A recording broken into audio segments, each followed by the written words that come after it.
I'm your man, Jay Muscle. Today on Speak Your Game, I'm going to talk about how my Tampa Bay Buccaneers knocked down the Minnesota Vikings.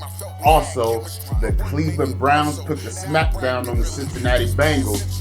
And I'm going to wrap things up talking about how QBRs after week one. Some of y'all ain't going to like me. I'm going to talk about that next on Speak Your Game.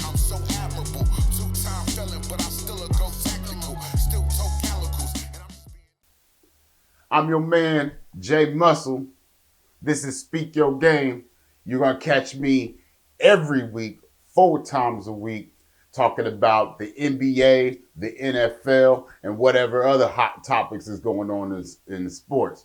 But right now, we're talking about the NFL. It's been week 1. The results are in. Some teams are good, some teams are bad, and some teams are even worse. But I'm going to talk about my squad, the Tampa Bay Buccaneers. Yes, they got the upset over the Minnesota Vikings. I mean, they handle business. Even after this Tom Brady post-era situation and everything like that, we got Baker Mayfield. I don't know what they was planning on doing after Tom Brady, but that's a whole nother conversation for another time. But we're going to talk about Sunday's game. The Tampa Bay Buccaneers ran into the Minnesota Vikings at home. The Minnesota Vikings, I don't know what's going on with them. Kirk Cousins was coughing up the ball. They had 3 turnovers for the day. Justin Jefferson was killing the Tampa Bay defense. I don't know what happened the second half, but in the first half, he had 143 yards, but he only finished with 150. I don't know what was going on with the offense. I don't know what Tampa did different with their defense. But, hey, thank you. It shut down Justin Jefferson in the second half. Baker Mayfield. Yes, Baker Mayfield, starting QB for the Tampa Bay Buccaneers. He played his heart out. Put everything down the line. That man grabbed up 2 TDs. He also had 173 yards on 61 completions of the day. Great game, not a great game. They had a slow start. He had he started the game off with 3 for 11. Once again, situation I don't know what they were talking about. The announcers on the game was talking about how Coach Todd Bowles was talking about the run game, but he never started off with the run game. Baker Mayfield, though. Baker Mayfield never, ever, ever has won a week 1 game in his career. In his career, but he came to Tampa and do it. He did it in a nice fashion. Very, very good. According to website database, the football database, the Bears and the Bucks have met 61 times, with the Bears leading 40-21. That's who they got meet next week. Tampa Bay Buccaneers. I don't know. The Bears was not too superb there with their matchup with Green Bay. It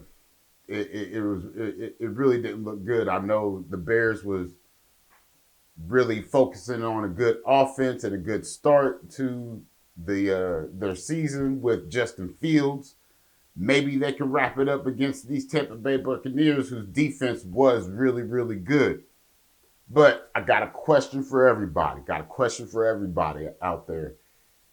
With last week's game with Minnesota and Tampa Bay, was that good Bucks or bad Vikings? Like I said, the Vikings gave up 3 turnovers. When you give up 3 turnovers, it's really hard to win a game. Tampa did only get like a couple field goals out of the situation, but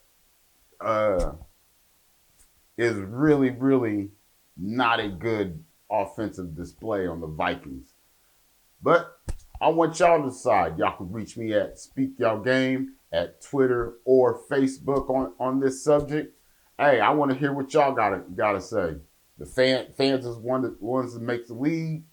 I want to hear what y'all got to say. Everybody's opinion needs to be heard, whether it's good or bad. You know what I mean? But next segment, I'm going to talk about these Cleveland Browns.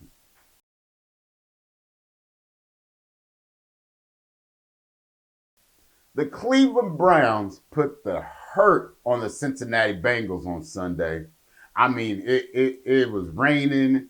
It was just a bad football day to be playing football, but it still went down. Before the game, though, wide receiver for the Cincinnati Bengals, Lamar Chase, called the Cleveland Browns a bunch of elves. Now, if you don't get the elf comment, the Cleveland Browns have a elf on the middle of their field, and the elf is called Brownie the Elf. Now, if you haven't seen it, I mean, it's a good logo. I feel personally, my opinion, they should go back to the helmet logo. But hey, upper management made the decision to go with Brownie the Elf. Well, I guess, according to ESPN sources, this is where I get all this. The Browns didn't like that too well. And with that being said, the Browns held Joe Burrow, QB for the Cincinnati Bengals, to 82 yards. The defense for the Browns harassed that man. Got 10 QB hits on him. I mean, 2 sacks. It was something fierce to be seen. And on top of it, was raining. You really couldn't throw. We also Joe Burrow does have that calf injury that he was dealing with in preseason. So really wasn't really able to scramble like he needed to. It was just not a good opening game for the season for Joe Burrow or the Cincinnati Bengals. As far as the Browns is concerned, Deshaun Watson actually gets to start a full season with the Browns. He missed the majority of last season due to suspension for a personal conduct situation. He ended up with a passing touchdown and a rushing touchdown. Nick Chubb brought in 100-plus yards for the day. It was a really good start for the Browns. They haven't won a home opener since 2004. So really for them, it's really good to get them on. They got off to a good start for their season. With the Bengals, though, they got the Ravens next Monday night. It could be a chance for them to get their offense together. It could be a chance to get a win on the week. The Ravens really ain't a team to consider lightly. With the Browns, they have the Steelers on Monday night. I'm sorry, the Bengals got the Ravens at home on Sunday, and the Browns have the Steelers in Pittsburgh Monday night. Can that Brown defense be as dominant as it was when they played the Cincinnati Bengals? Also, is Deshaun Watson going to be elite like he was, a little bit better in sort of QBR and stats? I mean, I think he only finished with like maybe 100 or so yards passing for the day. My question to y'all: Did the Bengals play better against the Ravens this coming game?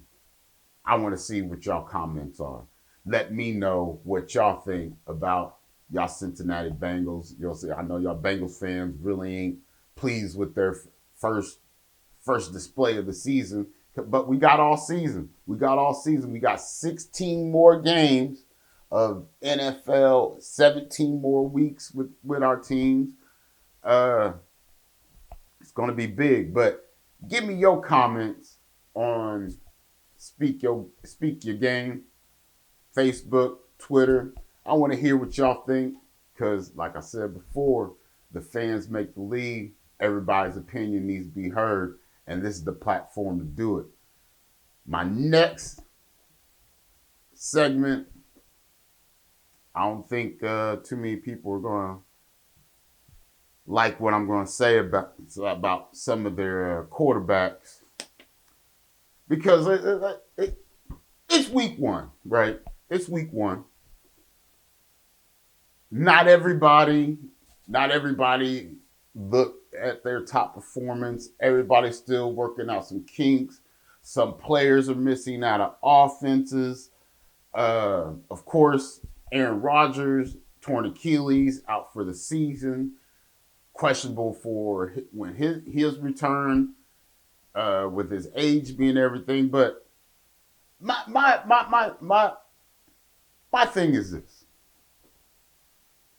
after week one, with these top quarterbacks, and when I say top quarterbacks, I mean top quarterbacks like Joe Burrow, Patrick Mahomes, Josh Allen, Lamar Jackson, those top tier quarterbacks.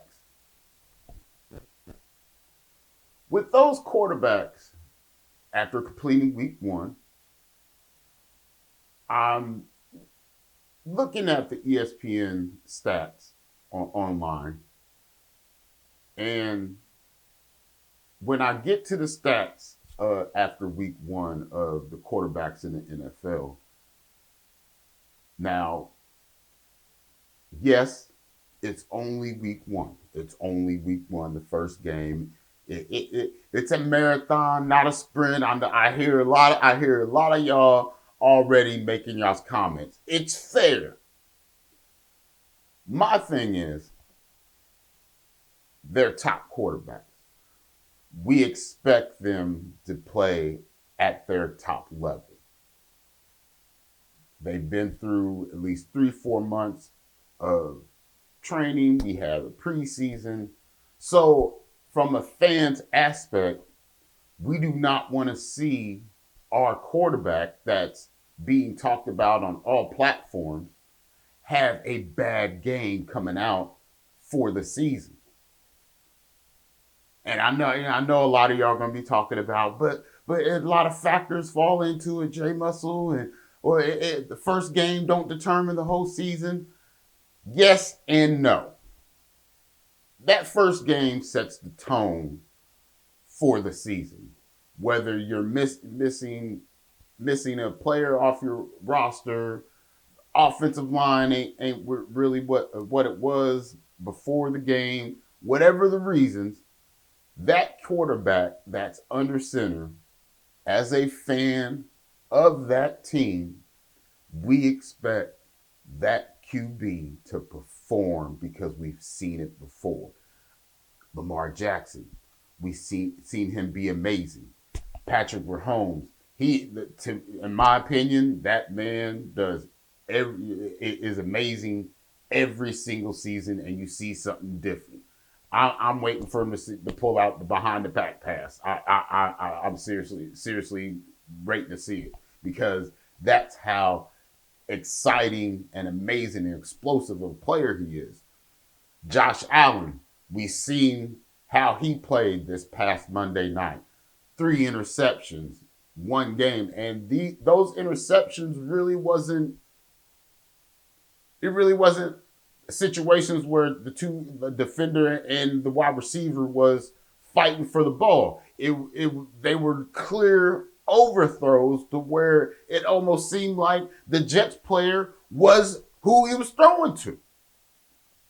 So when I was looking at the stats for week one, first thing that popped up was